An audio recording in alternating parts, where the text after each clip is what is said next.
Hey guys, what's up? Son of Chelsea back here again for my Premier League review. This is the show where I take the main talking points from the weekend and discuss them, so let's get to it. So firstly, where else can I start? Jamie Vardy breaking the record on Saturday. There are many, I think, that thought that he wasn't going to do it. I was sitting there watching the game, first chance and a goal straight away. Absolutely clinical. And I know I want to address something, and it's something that people have picked up on, which I'm kind of a little bit happy about because I thought a few months ago my kind of fury with Jamie Vardy, the stuff of course he done off the pitch, the racism thing, wasn't picked up enough in the media, in the British media. That kind of very much frustrated me, and now you see it kind of re-emerged again. Now he's had this record. Now what I want to say is, as you guys probably know on Twitter, I have expressed my opinion over that and my frustration on the whole situation, but I separate what he does on the pitch from what he does outside of the pitch. Now I'm someone who does separate those two things. I know people obviously have different opinions on that, and that's completely fine, but I separate it.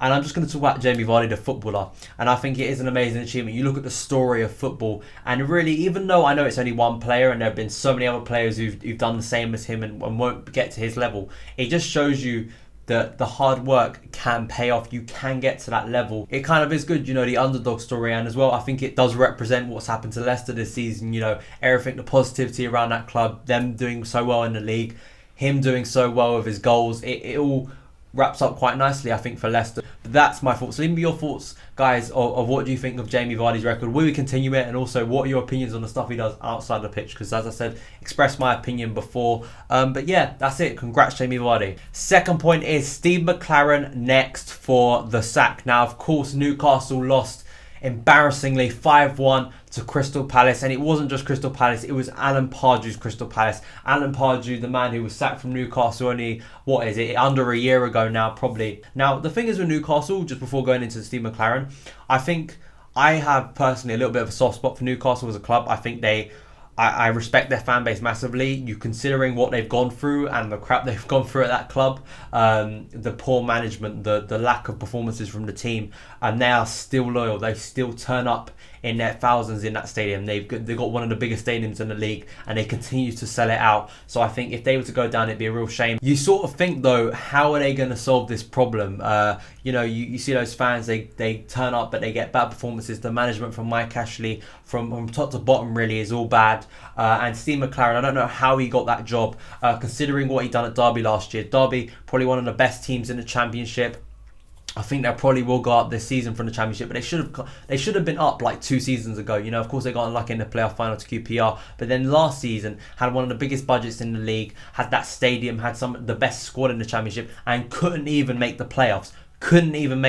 Bottled it at the end of last season, and now somehow he gets the Newcastle job. For me, it doesn't make a lot of sense. There surely should have been someone who else could have been appointed the Newcastle manager and done a better job, but quite simply, that is Newcastle in a nutshell. Everything seems to go wrong. Overall, you look at that squad and there are so many players in there who just don't commit themselves, put in too many bad performances, aren't up to the required standard of what Newcastle should be, and also Premier League standard, and also bringing in players who have never played in the Premier League before. You know, there's just not a good mix in there. So it all adds up to just chaos and crisis at that club. Next is West Ham United. Now, they had a brilliant start to this season, just on fire. You know, went to Arsenal on the opening day, beat them 2-0. You know, they've had brilliant results, and up to about late October, you thought that, like, West Ham definitely are going to be fighting for that top 6. But since Payet got injured, a massive injury, he's out for 3 months. They haven't won any of the last 4 games. They drew 1-1 to West Brom on Sunday, and there seems to be a lack of creativity since Payet's gone out of the team. You know, that energy and enthusiasm that was in the team and the strength going forward seems to have left. And of course, it's a massive player who's been injured, and you know, for the time he's going to be out, it's going to be absolutely massive, and especially at this time of the season when there's no more international breaks and you start getting a big chunk of games. You know, it really isn't good for West Ham now. Slamovich has done a brilliant job. I think top 10 for me. I know West Ham fans probably see themselves a little bit higher. For me, anywhere within that top 10, I still think is a good end of season for West Ham. You know, I think that's, and as well, of course, they got that stadium going in next year. But I do start to see a slump in form of West Ham now, considering I think Payet's definitely held them back. You look, they've lost at places like Watford. They haven't won any in the last 4, and you know, they got smashed at Tottenham. And on Sunday they should be beating a team like West Brom at home. You know, even last season they probably should be beating West Brom, but they haven't. and it was a disappointing draw for them. So for West Ham, can they get back into form before the Christmas period, which is absolutely massive within a season? Lastly is about Arsenal. Now, I talked about this last week, but I think it's even more prevalent now. Alexis Sanchez getting injured, probably Arsenal's best player, a key player for Arsenal getting injured. Now, the one thing I want to talk about, and I talked about this last week, but I've seen it pop up again, is the bad luck. For me, I think that's not a good enough excuse for Arsenal anymore.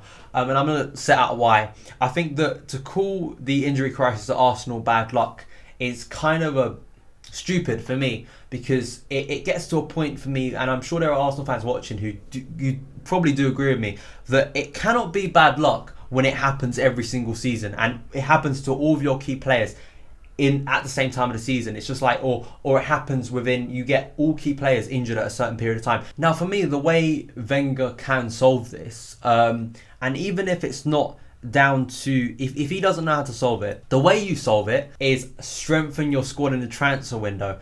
It all goes back to transfers with Wenger, not spending enough money in the transfer window. If you want to win a title, you have to have a squad that can deal with a Premier League season. And if you can't deal with a Premier League season, for a club like Arsenal, with the size, with the ground, with how big they are, with the wages, with the budget he has in the summer, and you still can't somehow get a team together and the squad together that's going to be able to deal even with injuries, which you do get, of course, over a season. It's just the way it is. You get injuries. For me, that it's not an excuse, it's bad management, and that's my opinion. So thank you guys for watching my Premier League review. As I said at the start, in the comments below, let me know all your thoughts on the talking points that I've discussed today. Also, stuff that I haven't talked about. How did your club get on this weekend? What were some topics that you want to bring up in the comments? Let me know, guys. And yeah, thank you guys for watching. You can follow me on Twitter at SonOfChelsea. Also, make sure to subscribe, and I'll see you again.